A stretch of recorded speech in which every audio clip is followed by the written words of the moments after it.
द्रौपदी चाहते थे कि सब लोग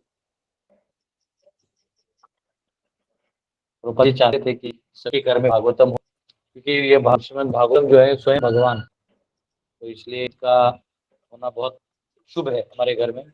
और आज नहीं कल हमें इनके मार्गदर्शन से हम हमारे जीवन के सर्वोच्च गति को भी प्राप्त कर सकते हैं। हरे कृष्ण। आइए हम लोग 19वां श्लोक पढ़ रहे हैं। वयम तो न वितृप्याम वित वयम तो न वितृप्याम उत्तम श्लोक विक्रमे यच्छृणवत् यच्छृणवतां रसज्ञानां स्वादु स्वादु पदे पदे। We never tire of hearing the transcendental pastimes of the personality of the Godhead, who is glorified by hymns and prayers. Those who have developed a taste for transcendental relationships with Him relish hearing of His pastimes at every moment. तो यहाँ पे जो शौनक आदि ऋषि हैं, ये सूत गोस्वामी को कह रहे हैं कि हम सब थकने वाले नहीं हैं, क्योंकि भगवान की लीलाओं का श्रवण करके कोई थक ही नहीं सकता। उसमें इतना आनंद है, इतना क्या कहते हैं उसको, आदान प्रदान है, अलग अलग रसों का अ, उसमें फ्लो है। कभी भय है, कभी थ्रिल है, कभी प्यार है, कभी माधुर्य है, कभी वात्सल्य है। तो ये सारों का जो कनेक्शन है, और संसार के सभी उलझनों को हर एक लीला से सुलझाने वाला चीज है। मतलब भगवान के एक एक कार्य से हमको ये पता चलता है कि क्या क्या हमारे जीवन में जो समस्याएं हैं उनका क्या क्या सोल्यूशन है, भगवान कैसे किससे डील करते हैं। तो उसमें सब दिया हुआ है।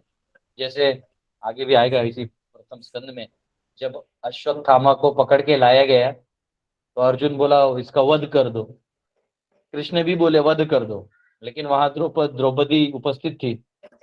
वो बोली मत करो, कृपी को बुरा लगेगा, यानी इसकी माँ को बुरा लगेगा, तो इसको सिर्फ थोड़ा दंड देके छोड़ दो। तो वाम स्वभाव कहा जाता है। अब वहां एक माता जी उपस्थित है, उनके सामने अगर आप ये काम करोगे, उनका मन जो है वो दुखी हो जाएगा या कठोर हो जाएगा, या उनके मन में आप लोगों के प्रति कुछ हो जाएगा। इसलिए वहां पे उन्होंने इमीडिएटली कृष्ण ने कहा इसको थोड़ा दंडित करके छोड़ दिया, अन्यथा वो वध के योग्य था। उसने इनके 5 बच्चों को किया था, मारा था, और ब्रह्मास्त्र जो है वो छोड़ा था उत्तरा के गर्भ में। तो इसमें तो सब गुनाह किया था, परंतु फिर भी एक स्त्री का स्वभाव होता है, वाम स्वभाव। तो उस वाम स्वभाव के चलते मतलब लास्ट में माता द्रौपदी ने जो है उनको रिलीज करने की बात की। तो यहाँ पे बहुत सेंसिटिवली हमको देखना पड़ता है कि कैसे यहाँ पे अर्जुन और कृष्ण न्यायाधीश थे, एक तरह से दंड देने योग्य भी थे, परंतु उन्होंने इधर और एक व्यक्ति उपस्थित है उसका भी जायजा लिया, उसका भी अंदाज लिया। कई बार हम लोग बहुत वो हो जाते हैं कि नहीं माई वे इज हाईवे, लेकिन हमको भी देखना है कि सामने वाले को क्या फील होता है। और फील होता है कि मतलब ये नहीं कि वो कुछ भी हम कर दें, लेकिन उसका भी ओपिनियन हम लोग को लेना जरूरी है। इसको कम्युनिटी बोलते हैं, हमारा वैदिक कम्युनिटी ऐसे ही चलता है। तो भगवान के लीला और उनके जितने भी अवतार हुए थे, सीखने के लिए इतना सारा कुछ है, इतना है कि इसे जीवन में भी अप्लाई कर सकते हैं, और अपने भक्ति मार्ग में उसको जोड़ के हम भगवान के प्रीति पूर्वक उनके भक्त बन सकते हैं। तो तो ये डिफरेंस है। तो ये कह रहे हैं कि आप स्वादु स्वादु पदे पदे, कि हम हर पद पद में इसका आस्वादन करते हैं। आप कृपया करके इस उत्तम श्लोक का गान करिए। उत्तम श्लोक, यहाँ पे देखिए एक शब्द आया है, उत्तम श्लोक विक्रमे।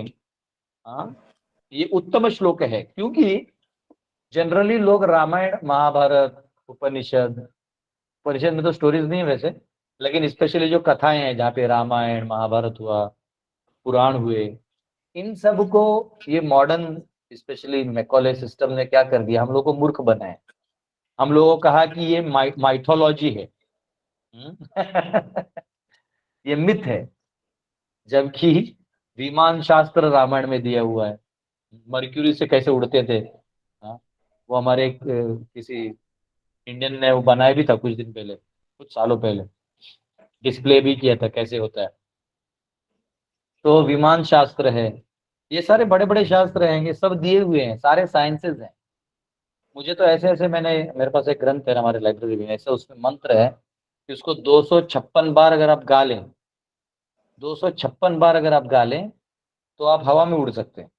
तो हमारी ड्यूटी बहुत खुश है, प्रो जी इसको रट लेते हैं। हम बोले भैया इसमें उड़ने का दिया है, लैंडिंग का नहीं दिया है, तो लैंडिंग का खोजना पड़ेगा।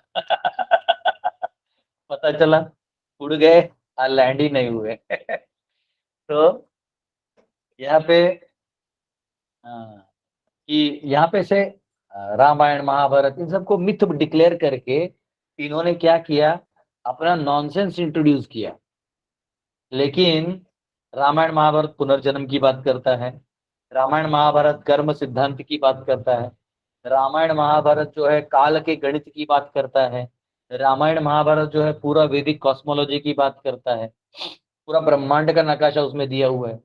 तो ये सब चीज को अगर हम रखें और साथ साथ में अगर वो मॉडर्न पढ़ाते तो नहीं होता। तो उन्हें इस चीज को झूठ लाना पड़ा कि ये नहीं नहीं ये सब झूठ है, आप लोग मत इसको पढ़िए, हम है ना ये पढ़ेंगे, मॉडर्न साइंस पढ़ेंगे।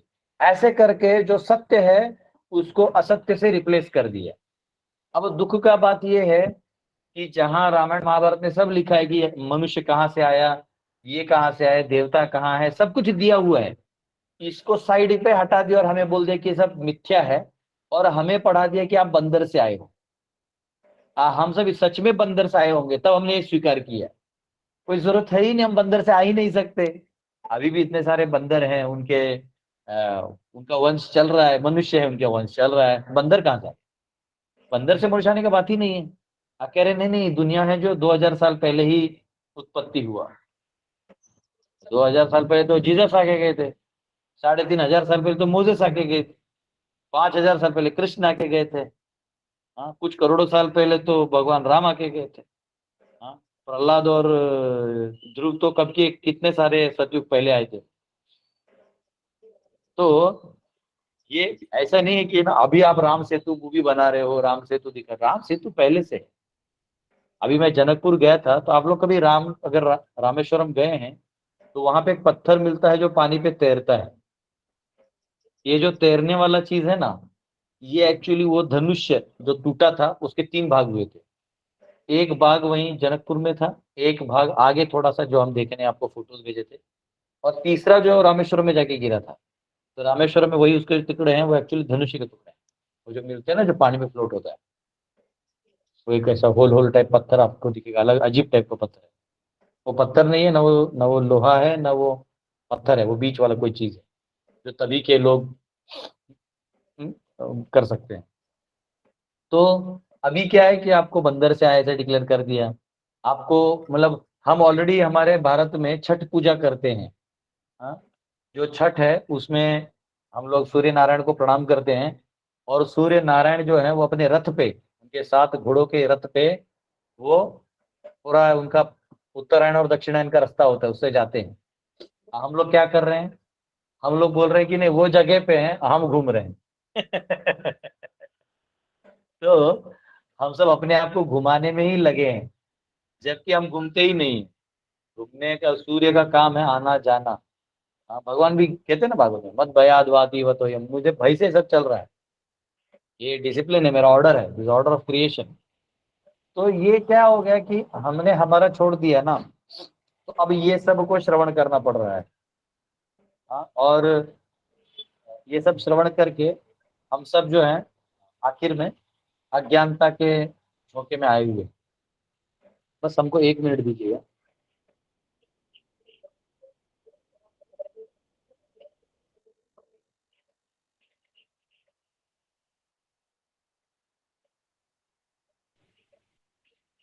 हरे कृष्ण, माफ करिएगा। तो जो क्या कहते हैं उसको, जो मॉडर्न साइंस है जिसको हम मॉडर्न कह रहे हैं, यानी बहुत नया है, हम लोग पुराने थे, प्रिमिटिव थे। अरे कितना अच्छा कल्चर रामायण में बताया है।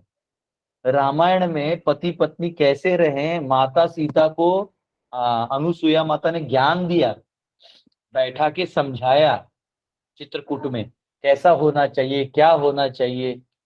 उसके बाद 2 बैग कॉस्मेटिक्स के अलग से दिए, सीता माता ने वनवास में भी कॉस्मेटिक्स उठाए, वो लक्ष्मण जी को बोले उठाइए, लक्ष्मण जी उठा के कॉस्मेटिक्स चल दिए।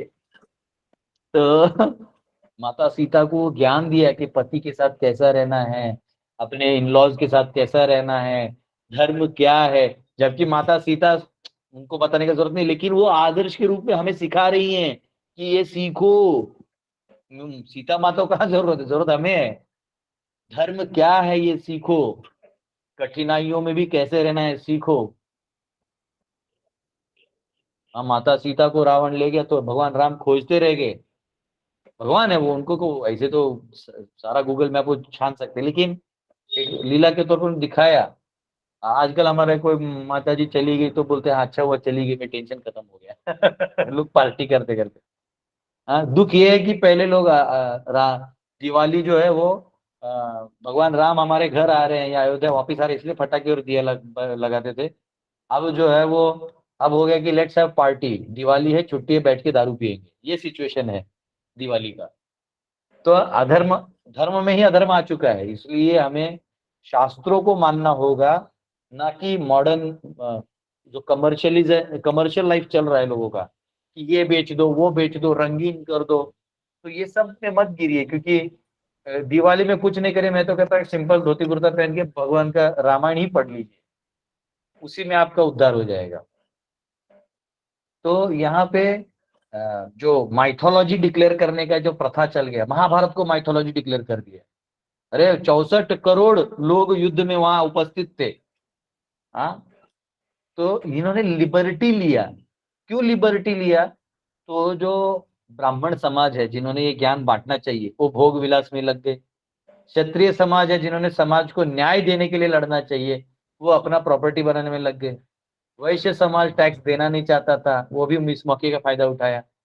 फिर तीनों ने मिलके जो शूद्र समाज था उनको टॉर्चर किया, फिर वो लोग भी परेशान हो गए। ले दे के बेसिकली समाज व्यवस्था गिर गया। और इस समाज व्यवस्था को गिर गया, अब अंधों का काना राजा। तो आ गए ब्रिटिशर अंकल सब। हम लोग भी छाती खट चौड़ा करके अंकल के लिए गा लेते हैं, जन गण मन अधिनायक जय हे। महात्मा जी, ये जी अधिनायक है। लड़ा कोई और, और ये अधिनायक हो गए। उन्होंने भी देश को तोड़ दिया। हाँ, तुम ही अपने आप में लड़ते रहो। हाँ, इधर से एक देश बना दिया, उधर से एक देश बना दिया, लड़ते रहो। अपना लिखा हुआ संविधान हमारे ही लोगों के हाथों से लिखो, दिखा के कि इन्होंने लिखा है, हमें दे दिया। अब उस संविधान में न्याय है ही नहीं। आप अन्याय हो जाएगा, आप दर दर ठोकरे खाते रहिए, कोई पूछने वाला नहीं है। हाँ, तो इसलिए हर समाज व्यवस्था टूट गया। परंतु रामायण का ज्ञान देखिए। आप मॉडर्नाइजेशन की बात कर रहे हैं, परंतु रामायण का ज्ञान देखिए। रामायण में इतना स्पेशल पूरा व्यवस्था दिया हुआ है। महाभारत तो आप समझ ही नहीं सकते नॉर्मल बुद्धि से। ये कई लोग जो महाभारत पे सवाल उठाते हैं ना, मैं इनको जवाब कभी नहीं देता। आप मेरा कभी कोई बहुत ज्यादा वीडियोस नहीं देखोगे, क्यों मालूम है? आप रामायण महाभारत को, महाभारत तो स्पेशली आप समझ ही नहीं सकते, क्योंकि महाभारत को समझने के लिए आपको धर्म अधर्म का टोटल ज्ञान होना चाहिए।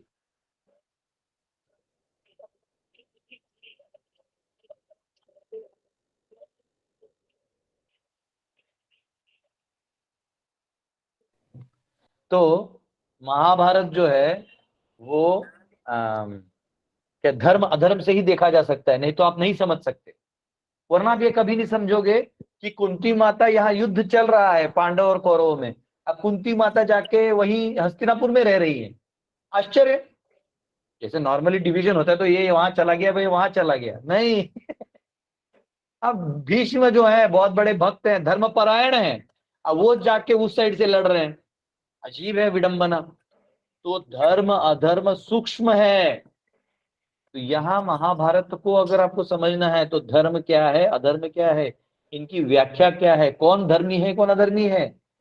जैसे अर्जुन धर्मी था, लेकिन कैसे उसके हृदय में दुर्बलता आ गई, क्योंकि वो अधर्म को धर्म समझ के बैठ गया था। तो ये सारा जो लाइफस्टाइल है, ये सारी चीजें हमको समझ में आती हैं जब हम ये शास्त्रों को पढ़ते हैं।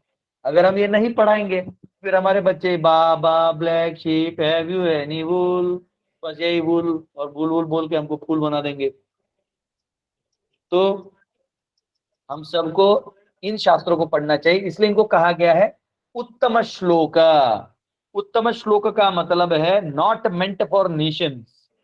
इसमें कहीं भी अज्ञान की बात ही नहीं है। नॉर्मल जो ग्रंथ, नॉर्मल जो लोग लिखते हैं, मराठी में इसको कादंबरी बोलते हैं, मतलब अपने मन से बनाए हुए स्टोरीज, या जिसको हम लोग इंग्लिश में कह सकते हैं नॉवेल्स। नॉवेल्स लिखते हैं सब, नॉवेल्स लिखते हैं, या अपने ही मन की दंत कथाएं लिखते रहते हैं कुछ तो, कि एक बार एक लड़का था, वो गरीब था, सारा इमोशन डाल डाल के, वो गरीब था, वो फिर ऐसा हो गया, फिर उसको किसी वहां से किसी बड़े आदमी ने, ऐसे सब स्टोरी लिख लिख के बस व्यक्तियों के मन को घुमा देते हैं। उसमें कोई शुद्धिकरण नहीं होता। परंतु अगर हम भागवत ग्रंथ पढ़ते हैं, भगवत गीता पढ़ते हैं, तो इन्हीं ग्रंथों में से नया नया आस्वादन आता है। दिने दिने नवम नवम नमामि नंद संभवम। शंकराचार्य अपने कृष्णाष्टकम में कहते हैं कि कृष्ण का जो लीला है, ये दिने दिने नवम नवम नमामि नंद संभवम, रोज नया नया दे रहा है। चैतन्य महाप्रभु भी कहते हैं आनंदाम्बुधिवर्धनम प्रतिपदम पूर्णामृत स्वादनम सर्वात्म स्नपनम परम विजयते श्री कृष्ण संकीर्तनम। ये जो श्री कृष्ण संकीर्तन है, ये आनंदाम्बुधिवर्धनम, आनंद देते जाएगा, आनंद आपका बढ़ते जाएगा। हाँ, जैसे मैंने आपको उदाहरण दिया, पिछले भी दिया था, अभी वापिस दूंगा। जैसे कोई बांसुरी बजाता है या पेटी बजाता है, बांसुरी तो हम में से ही बहुत लोग नहीं जानते, जो पेटी बजाने वाले लोग भी होते हैं, तो जब पेटी बजाते हैं तो सुर लगाते हैं, पहले पहले एकदम कुछ बकवास सा आवाज आता है, पर धीरे धीरे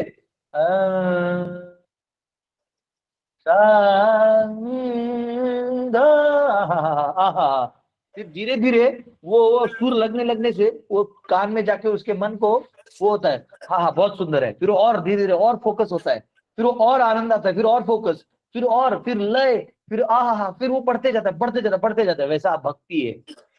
जितना हम इन शास्त्रों को पढ़ेंगे, इसलिए इन शास्त्रों को कहा गया है रस ज्ञानम। रस ज्ञानम मीन्स, रस मीन्स ह्यूमर, और jnanam means jnanam, means those who are conversant with. जो रस के शास्त्र, रस को जानते हैं, उनके लिए भागवत तो मतलब परम है। रस क्या है? कई बार लोग है ना, ये कृष्ण की लीलाओं को मतलब बड़ा सूखा सूखा सा समझने का प्रयास करते हैं, वही वो फेल हो जाते हैं।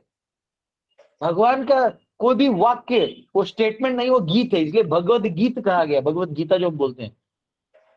तो रसों को समझना होगा। जो ड्राई लाइफ है, लोनली है, दुखी है, वो कभी नहीं समझ पाएगा। आज देखिए, यहाँ भी कोई कह रहा है हैरी पॉटर, हैरी पॉटर जो है वो भी एक दंत कथा है। वो क्या करते हैं, ए बी सी डी कुछ भी जोड़ के बना लेते हैं, मतलब उसमें सब कुछ डाल देते हैं। तो हैरी पॉटर को बीच में, मैं किसका कह रहा था अभी, हमने हैरी पॉटर कमेंट लिख दिया, ऐसे कमेंट भी सामने, क्या बोल रहा था? तो एनीवेज, तो बेसिकली ये, हाँ हाँ, रसज्ञानम, ड्राई ड्राई मैं कह रहा था। जो ड्राई ड्राई थॉटफुल वाले लोग हैं ना, ये कभी समझ ही नहीं पाते। किसी ने कहा कि प्रभु जी, ये जो क्या कहते हैं उसको, कृष्ण है, वो ऐसा भी तो कर सकते थे, वो ऐसा भी तो कर सकते थे। अरे गधे, लीला में भगवान दिखाने आते हैं, वो परफेक्शन करने नहीं आते। ये परफेक्शन का थॉट आपका है, कॉर्पोरेट वालों का। भगवान यहाँ दिल जीतने आए हैं। हाँ, जनरली कोई लड़का एक लड़की को प्रपोज करने जाता है ना, तो वो ये नहीं बोलता कुछ ऐसा स्ट्रेट फॉरवर्ड बोल, वैसे नहीं बोलता है। वो बोलेगा कि अरे, मैंने आपसे उधारी लिया था क्या? तो लड़की बोलेगी नहीं। तो मेरा आप में इंटरेस्ट कैसे आ रहा है? ऐसा बोल के इमीडिएटली ओ, फिर वो रिलेशन बन जाता है। तो भगवान क्या करते हैं, भगवान हमारे इमोशंस को टच करते हैं। और ऑब्वियसली सैद्धांतिक रूप में सारे आचार्य उनके बारे में सारा बताते, तत्व ज्ञान, सारी शक्तियों का ज्ञान बताते हैं। तो जो ज्ञानी है वो उधर से भी जुड़ जाते हैं। तो इसमें सारे रस हैं। भगवान जब कोई लीला करते हैं, उनमें सारे रस होते हैं। अभी एक बार कृष्ण ने क्या किया, एक गोपी थी, उनके घर पे जाके मक्खन चुराया, तो बाकी गोप तो भाग गए, आप कृष्ण पकड़ में आ गए। कृष्ण पकड़ में आए तो गोपी कह रही है रुक कान्हा, कि तुझे मैं अब इधर खंबे से बांधती हूँ और तेरी मैया यशोदा को यहाँ बुलाती हूँ मैं एक बार। तब वो एक बार देख लेगी ना कि उसका बेटा क्या करता है, तो वो जो बड़ा अपना ही मतलब अपने अपने बारे में और तेरे बारे में बहुत अच्छा बोलती है, वो सब समझ में आ जाएगा। तो ये कृष्ण बोलते हैं मैया छोड़ देना, एक बार छोड़ देना, नहीं मैया को मत बता मेरे। बोलते हैं ना ना ना। तो वो घर से वो लेके आती है रस्सी, और रस्सी लेके आती है और बांधती है। और जब रस्सी लेके आके बांधती है तो हर बार वो 2 उंगली कम गिरता है। हर बार 2 उंगली कम, 2 उंगली कम, 2 उंगली कम, 2 उंगली कम। तो फिर ये बोलती है क्या हो रहा है कान्हा ये। बोलते हैं अरे गोपी तुझे बांधना नहीं आता, रुक मैं दिखाता हूँ। फिर उन्होंने गोपी को खड़ा किया पिलर से, और रस्सी ले ले लेके लेके पूरा बांध दिया। बोले ऐसे बांधते। बोले तो अब छोड़। बोले ना ना ना ना, अब कैसे छोड़ेंगे। अब बताइए इस लीला को अगर आप टेक्निकली देखने जाएं, अगर आप किसी कॉरपोरेट स्टाइल से बैठे, तो आप बोलेंगे well I don't believe that these things happen, but there are some people who are very emotional and they need these stories। ऐसा नहीं है। कुछ लोग बोलते हैं, नहीं नहीं भावुक लोग होते हैं उनके लिए कहानियां होती है। नहीं, भगवान रस के सार हैं। तुम्हारा वैसे भी है ये तो भाई, हम वो क्यों सीरियस है। वो एक मूवी है ना डार्क नाइट में, वो है वो जो है विलन, वो बोलता है जोकर व्हाई सो सीरियस। इस दुनिया में इतना सीरियस क्यों हो, सीरियस लेने लायक तो कुछ है नहीं। तो ये कुछ लोग जो है ना इस दुनिया को सीरियसली लेके बैठे हुए हैं, तो वो भगवान की लीलाओं को गौण समझते हैं। लेकिन जो इस संसार को सीरियसली नहीं लेते और भगवान को सीरियसली लेते, वो लीलाओं का महत्व समझते हैं। इसलिए रसज्ञानम, इसको समझने के लिए भाव चाहिए। तो कई बार आदमी जब बैचलर होता है तो वो थोड़ा इगोइस्टिक होता है, इसलिए उसको नहीं समझता है। लेकिन जब वो धीरे धीरे धीरे गृहस्थ आश्रम में प्रवेश करते, उसके सारे इमोशंस उसमें आने लगते हैं, तो उसको शास्त्र समझने लगता है। ऐसा है। तो इसलिए वर्णाश्रम का पालन हमारे आध्यात्मिक जीवन में बहुत बड़ा चीज है।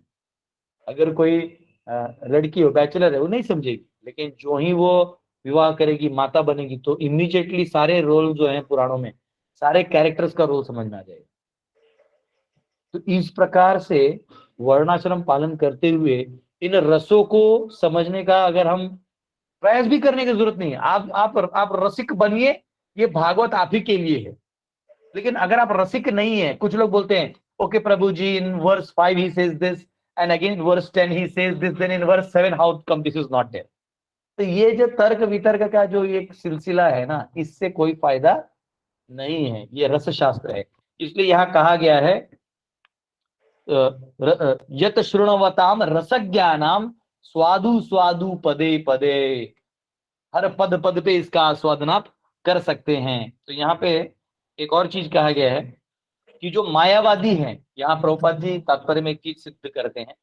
मायावादी वो होते हैं जो भगवान को मनुष्य के लेवल पे लाके रख देते हैं, जबकि भगवान इसका खंडन करते हैं। अवजानंति माम मूढ़ा मानुषिम तनुमाश्रितम परम भावम अजानंतो मम भूत महेश्वरम।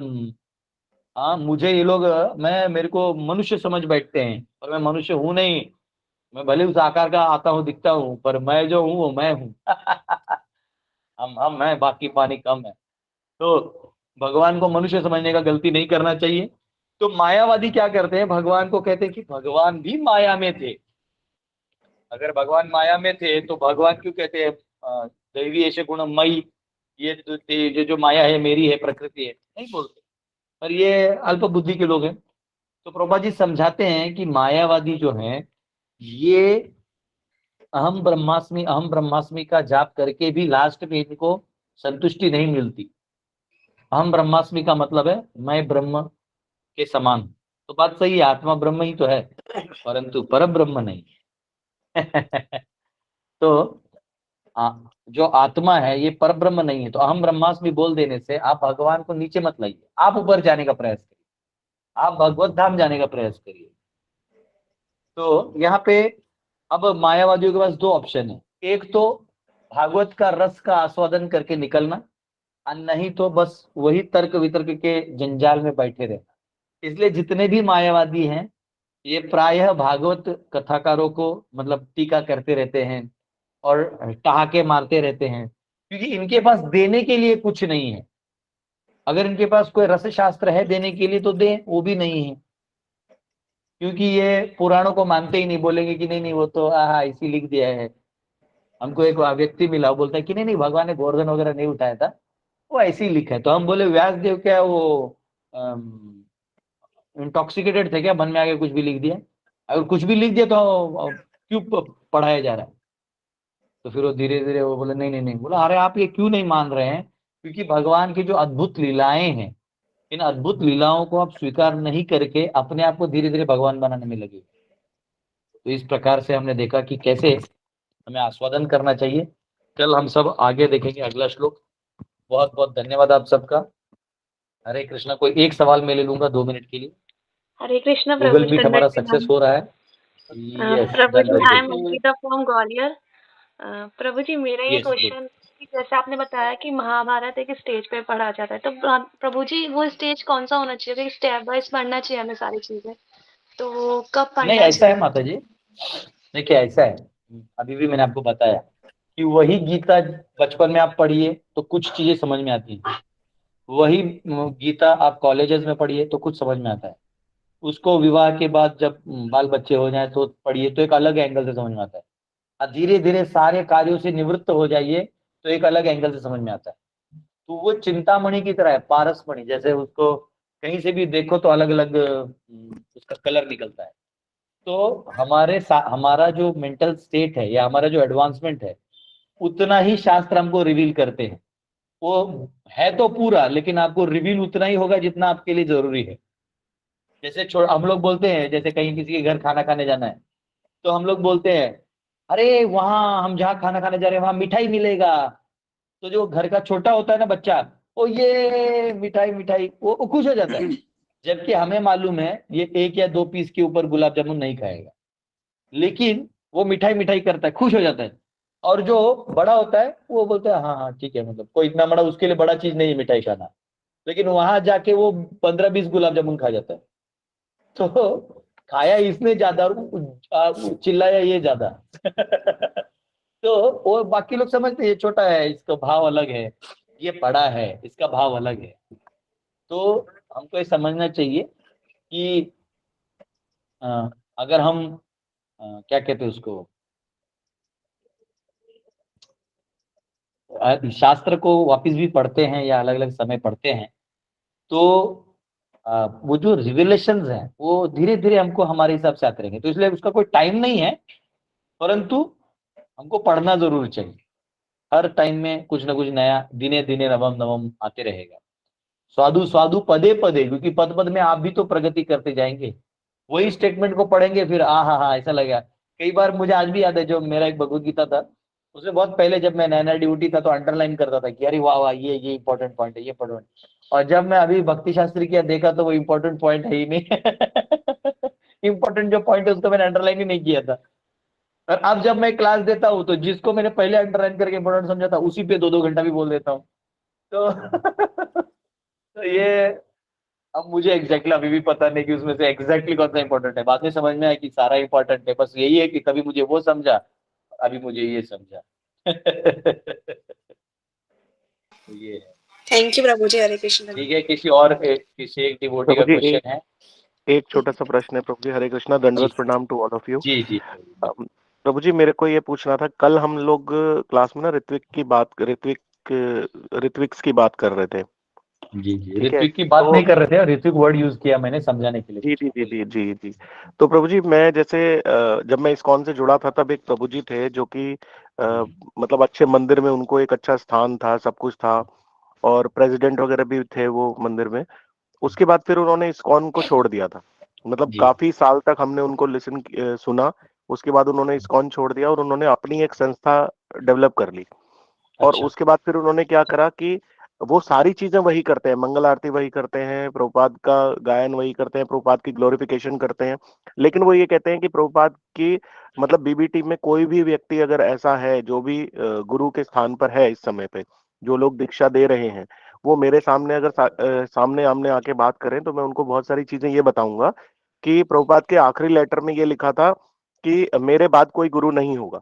ठीक है, वो वीडियो तो मैं सब जानता हूँ, आपको सवाल पूछ लीजिए जी जी जी। क्योंकि वो सब मैं जानता तो प्रभु जी यही प्रश्न है कि मतलब जैसे हमने इतने साल तक उनको सुना और अचानक से उनकी बाकी सारी चीजें ठीक है और एक चीज बदल गई, तो हम हूँ। कैसे जस्टिफाई करें? मतलब क्योंकि हमसे तो बहुत ऊपर है वो, उन्हें शास्त्र ज्ञान है, सारी चीजें पता है और डीपली वो इस संस्था को भी जानते हैं और चीजों को भी समझते हैं।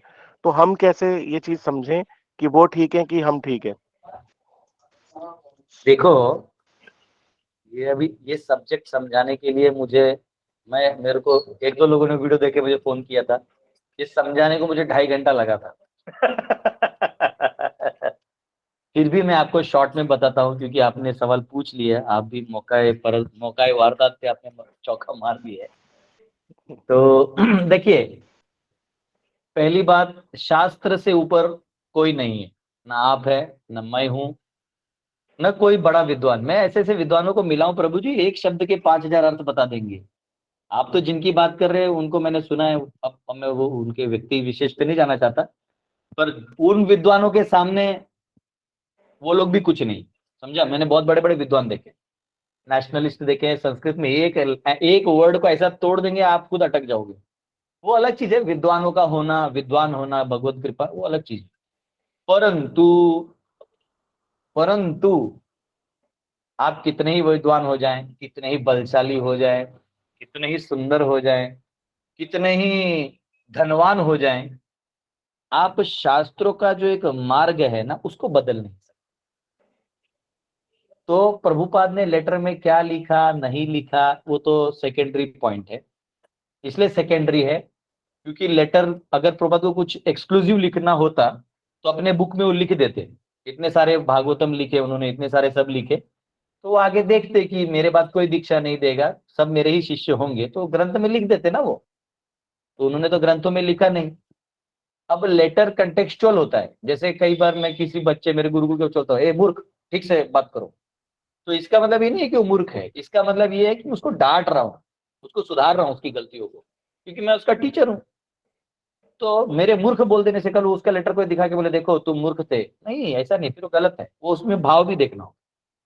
तो लेटर को वैसे भी सेकेंडरी माना जाता है। अगर आप कोर्ट में जाते हो, कोई केस भी होता है, तो व्हाट्सएप मैसेजेस ये सब को वैल्यू नहीं है, क्योंकि आपने जो लिखा है वो सीरियस नोट पे नहीं हो सकता है।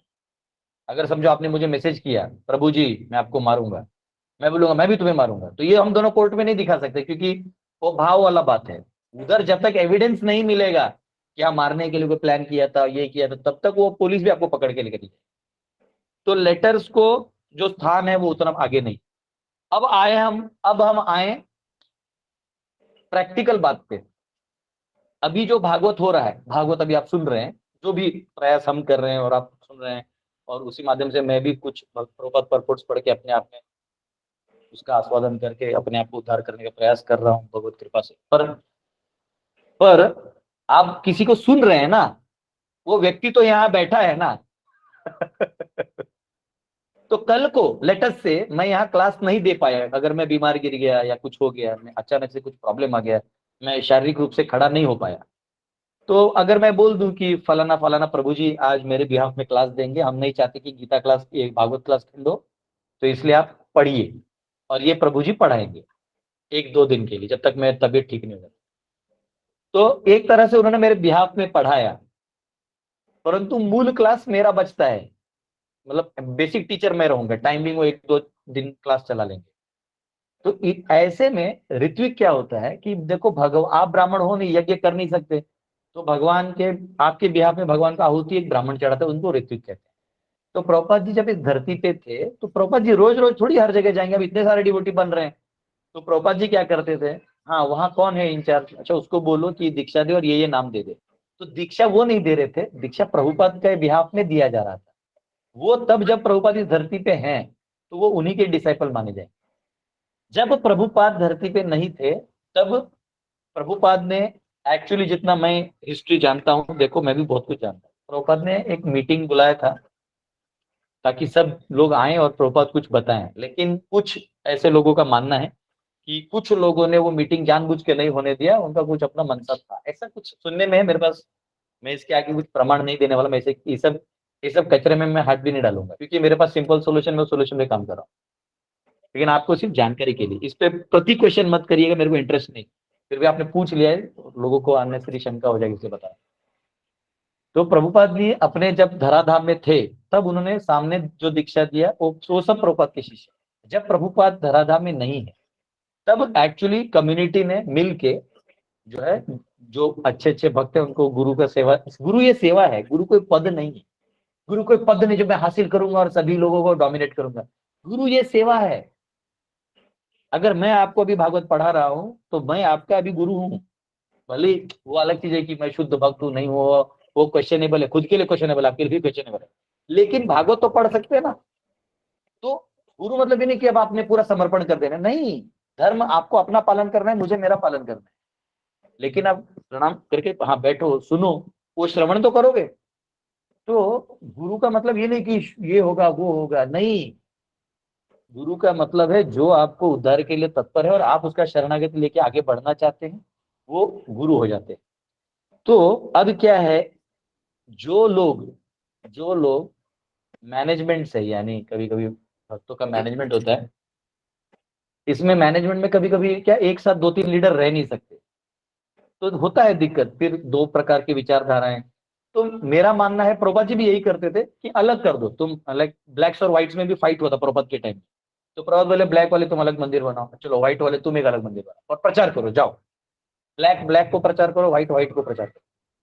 तो ये अलग कर देते थे, उससे फाइट होने का सवाल ही नहीं है। कभी कभी 2 ब्लैक लड़ जाते थे, कभी कभी 2 व्हाइट लड़ जाते थे, कभी इंडियन इंडियन लड़ जाते थे, ये सब ह्यूमन नेचर है। लड़ जाते थे मतलब मारा मारी नहीं होता था, लड़ जाते मतलब मैं ऐसा करूंगा तो ठीक है आप अपने स्टाइल से करो। बात सिर्फ फंड्स पे आती थी कि फंड्स कौन लेगा, बस वही दिक्कत था। तो आपको अगर अपना ट्रस्ट बनाना है तो अपने फंड्स लाने होंगे, बस ये एक सिंपल सिंपल प्रोटोकॉल है। तो क्या हुआ कि जो लोग मतलब पद वद में ना, ये थोड़ा थोड़ा होता है सिचुएशन, जब किसी को निकाल दिया जाता है जो अच्छा भी रहता है, तो कभी कभी मन में खटास आती है। तो खटास आती है तो फिर वो क्या करते हैं, अभी अलग से सिस्टम बनाते हैं। सिस्टम बनाते हैं तो दीक्षा कहाँ से देंगे, तो दीक्षा नहीं है तो गुरु वो एग्री नहीं करेंगे, तो फिर ये लोग कहते हैं नहीं प्रभुपाद को गुरु बना लो। तो ऐसा नहीं होता है, क्योंकि प्रभुपाद को आप परंपरा से अलग नहीं कर सकते, वैदिक स्ट्रक्चर से अलग नहीं कर सकते। अगर आप ये कहते हो कि कोई शुद्ध भक्त नहीं है अब इस संस्था में, इसका मतलब अगर इस संसार में कोई शुद्ध भक्त नहीं है तो फिर तुम भी क्यों प्रचार कर रहे हो। और अगर प्रभुपाद को आप शुद्ध भक्त मानते हो और आप कहते हो कि उन्होंने एक भी शुद्ध भक्त नहीं बनाया, तो इसका मतलब आप ये कह रहे हो कि प्रभुपाद भी शुद्ध भक्त नहीं, इनडायरेक्टली। तो प्रभुपाद के ऊपर ऐसा इनडायरेक्ट अंडरस्टैंडिंग नहीं डालना चाहिए। नो, आपको आप बन जाइए गुरु, आप तो ज्ञान दे ही रहे हैं, आप ही दीक्षा दे दीजिए। नहीं नहीं हम नहीं देंगे, प्रभुपाद देंगे। तो ये ईगो है।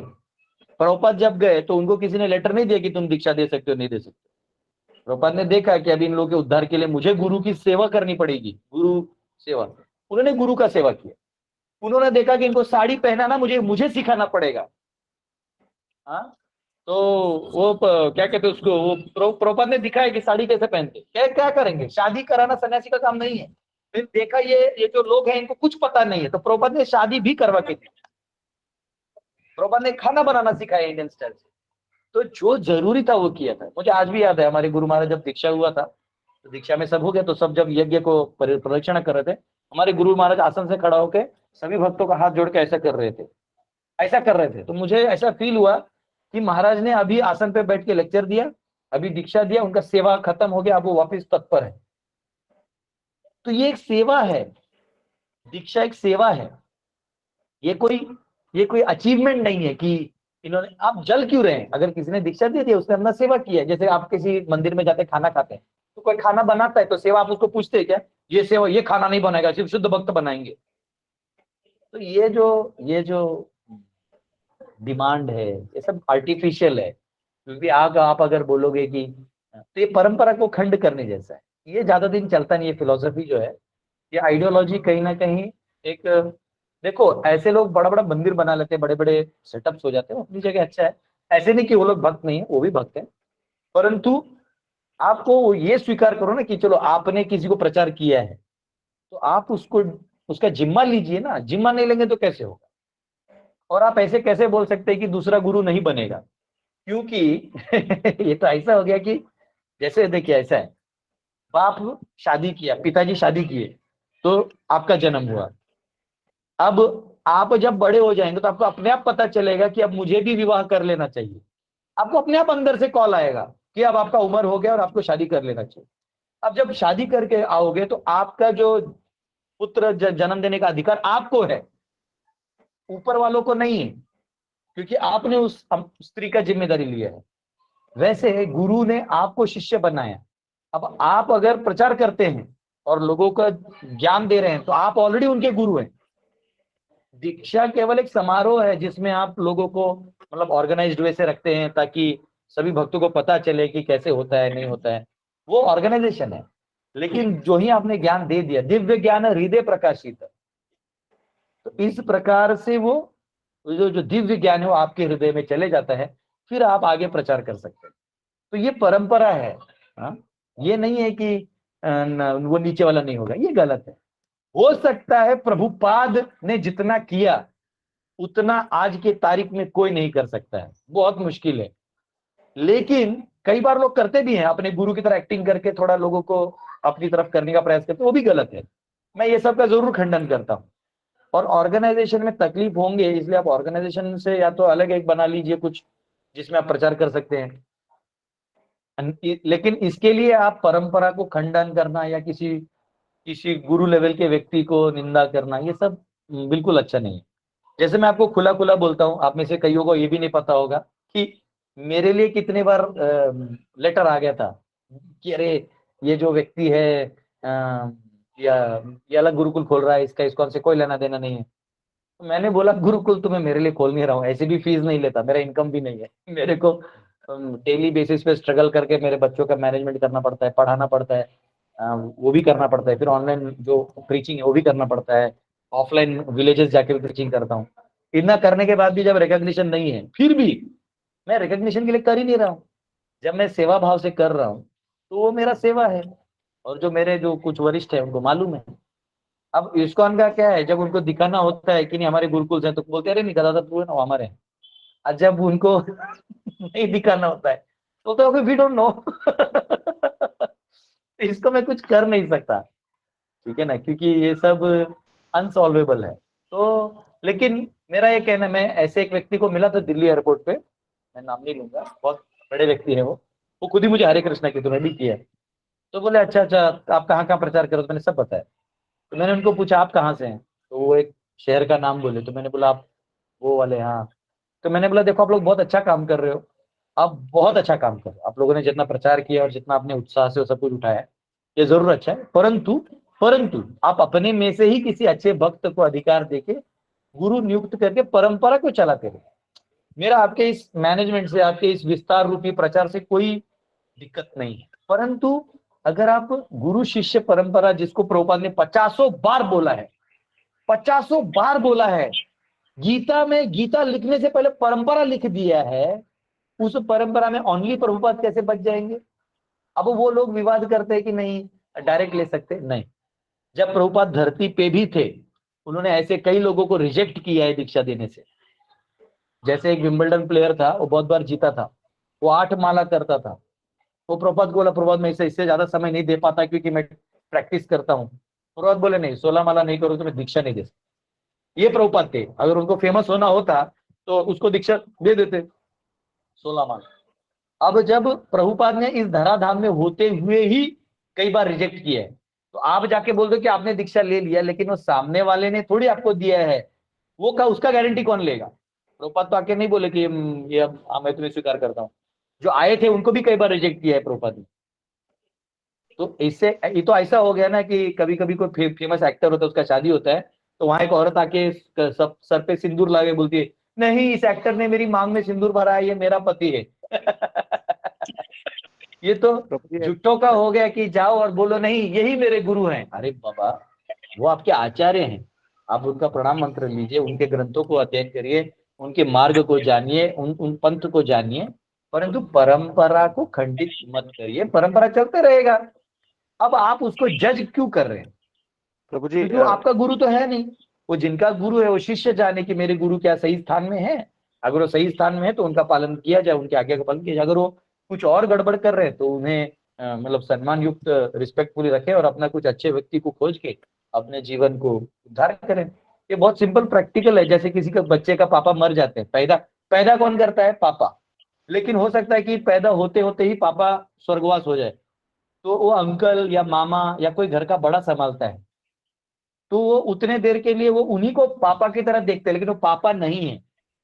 वो मानते हैं कि आप मुझे मार्गदर्शन करें, मैं बच्चा हूँ, आप ही बताइए, स्कूल में एडमिशन कराइए। तो ये ऐसा चलता है। तो प्रभु जी देख रेख एक्चुअली कौन कर रहा है यूट्यूब कोई ये इंपॉर्टेंट नहीं है। इंपॉर्टेंट यूट्यूब ये ना है कि जो ओपन परंपरा है। प्लेटफॉर्म है ना प्रभु जी, यूट्यूब ओपन प्लेटफॉर्म है। जब हम लोग क्लास वगैरह लेते हैं या कुछ किसी को न्यू डिवोटीज को समझाते हैं ना, एक वक्त मैं एक व्यक्ति से पूछा कि आप इतना बोल रहे हो, उन्होंने मेरे गुरु महाराज के बारे में भी कुछ कहा था। तो मैंने बोला देखो, मैं मेरे गुरु महाराज को इतना अच्छे से जानता हूँ, 8,000 लोगों का यात्रा लेके जाते थे, इतने इतने कम अमाउंट में लेके जाते थे। और दूसरा है, मैं इनको एक बार, हमारे गुरु महाराज 31 दिसंबर को न्यू ईयर था और हमको एक चक्कर ग्राम लेके गए थे। तभी मैं नया नया भक्त था, मतलब मेरे लिए 1-2 घंटा बैठ के सुनना भी बड़ा चीज है। महाराज जी ने दोपहर को 12 बजे क्लास चालू किया एक पेड़ के नीचे, और रात को 11 बजे तक क्लास दिया, मतलब 11 घंटा क्लास दिया। और उसके बीच में प्रसाद भी नहीं। महाराज बोले आज हम लोग सिर्फ नित्यानंद कथा करेंगे। 11 घंटा नित्यानंद कथा किया, और फिर उन्होंने रात को 12 बजे कीर्तन किया मंदिर में। फिर जाके एक गाड़ियों के 26 गाड़ियां गई थी, उन बसेस के लाइट के बीच में हमने रात को खाया। जो भी उसमें 2,500 लोग थे, वो उनमें से कोई पहचानते होंगे तो वो आपको बताएंगे। ये 2003 या 4 की बात है। तो तो सोचिए कि जो व्यक्ति 11 घंटा नित्यानंद कथा हृदय से कर सकते हैं और भक्त लोग एकदम कीर्तन में नाच सकते हैं, आप उनके बारे में कुछ ऐसा बोलिएगा तो ये अच्छा नहीं है। हाँ, जिन भक्तों ने इतना इतना प्रचार किया है, राधा गोविंद महाराज जी को प्रभुपाद बोले कि आप दीक्षा देना, गौर गोविंद महाराज जी को बोले, जय पताका महाराज जी को बोले थे कि आप इतना करिए। वो अलग है कि चलिए मैनेजमेंट में ऐसा होता है कि एक ही व्यक्ति के 2-3 रोल हो सकते हैं। और इतनी बड़ी संस्था प्रभुपाद जी जब चले गए तो ये भक्तों ने मिलजुल के बहुत संघर्ष से इसको खड़ा किया है, अनेक चैलेंजेस आए हैं, तो हमें उनका रिस्पेक्ट करना चाहिए। देखिए मैं भी गुरुकुल चलाता हूँ, चलाना और फोटो डाल के इज्जत बनाना आसान है, लेकिन जब हम प्रैक्टिकली चलाते हैं तो मैंने कितने चैलेंजेस फेस किए मैं जानता हूँ। कई बार मुझे स्ट्रॉन्ग डिसीजन लेने पड़ते हैं, मुझे ऐसे व्यक्ति को निकालना पड़ता है जो मेरे साथ था लेकिन वो अब गलत कर रहा है, तो उसके थोड़े देर के लिए जब तक उसका दिमाग ठिकाने ना है उसको साइड में रखना पड़ेगा, अन्यथा वो बच्चों का नुकसान कर सकता है। तो मेरे लिए अब वो बच्चे ज्यादा इंपॉर्टेंट है, क्योंकि उनके पास शक्ति नहीं है, मैं ही उनका एक तरह से देख रेख कर रहा हूँ। उनके माँ बाप थोड़ी यहाँ का पॉलिटिक्स जानते हैं। तो जो चीजें हैं निर्णय हमें लेने पड़ते हैं। ऐसे जो लीडर होता है उसका अलग जिम्मेदारी होता है। हम पीछे बैठ के कुछ भी कमेंट मार देते हैं, आसान है। हाँ, ऐसे ऐसे मैं आपको नहीं कह रहा हूँ, लेकिन मैं भी एक टाइम था जब मेरे सीनियर तो कुछ भी बोल देता था। हरे कृष्ण अब जब मैं जिम्मेदारी वाला काम कर रहा तो मुझे समझ में आ रहा है कि मेरे सीनियर ने ये सब क्यों किया था। प्रभु जी। हरे कृष्णा। प्रभु जी ये प्रश्न मैंने इसलिए किया था क्योंकि ना हम लोग जब क्लास लेते हैं और जब हम लोग प्रचार में होते हैं तो कई लोग ना, ये एक्चुअली वीडियो ओपन प्लेटफॉर्म है, तो ये दिखाते हैं देखिए हाँ मैं ये जानता इस्कॉन हूँ। के हैं, ये क्या कह रहे हैं। तो वो ना वो ये नहीं देखते कि उनकी अलग संस्था है। वो हमसे प्रश्न करते हैं, तो कुछ प्रश्नों के उत्तर हमारे पास भी नहीं होते। नहीं, अब तो मैंने वीडियो में आंसर दे दिया ना, ये लिंक भेज जी देना। जी जी जी प्रभु जी, जी मैं जानता डेफिनेटली हूँ प्रभु कोई जी। हर कोई मेरे को खोज के ऑनलाइन लाना चाहता था। इसमें क्या होता है कि अगर मैंने किसी को कुछ बोल दिया ना तो ये लोग बहुत पावरफुल होते हैं, अननेसेसरी परेशानी चालू कर देते हैं। ठीक है, फिर वो मेमेज बनाना चालू कर देंगे, ये कर देंगे, तो मैं ये सब हेडेक नहीं पालना सॉरी प्रभु चाहता। जी, इस तरह का सॉरी प्रभु जी, इस तरीके का कॉन्ट्रडिक्टरी क्वेश्चन मैं आपसे अलग से पूछ लिया करूंगा। आई नहीं एम नहीं सो नहीं, सॉरी। ऐसे भी कोई दिक्कत नहीं है, ऑनलाइन सबको जानना भी जरूरी है। इनफैक्ट बहुत लोगों को पता भी नहीं है, पर ठीक है, समाज इधर सबको मैसेज जाती रहता है। जी प्रभु जी, थैंक यू प्रभु ठीक जी। है, हरे हरे कृष्ण। कृष्णा, बहुत समय हो गया, हम लोग कल मिलेंगे।